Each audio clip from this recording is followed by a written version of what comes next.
আমি এখানে দাঁড়িয়ে আছি, আমাকে মার বেটা মার। চিৎকার সারা দিবি না, চিৎকার দিবি না।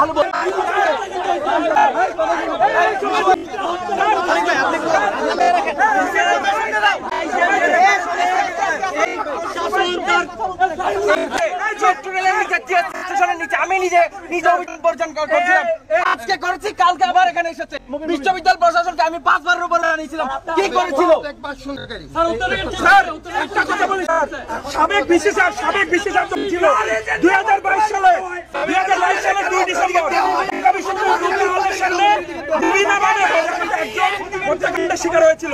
তারপরে আমরা 5 আগস্ট কমিশনের সাধারণ শিক্ষার্থীরা আন্দোলন করে সাবেক বিসির কাছে 11 দফা প্রকাশ করা হয়। তারপরেও সাবেক আখতারুজ্জামান বিসি কোনো পদক্ষেপ নিতে ব্যর্থ হয়। সে আওয়ামী লীগের দোষর ছিল, আওয়ামী লীগের দালাল ছিল, সেই পদক্ষেপ কোনো নেয়নি, কারণ এটা তার বাপের রাস্তা ছিল। ঢাকা বিশ্ববিদ্যালয়ের শিক্ষার্থীরা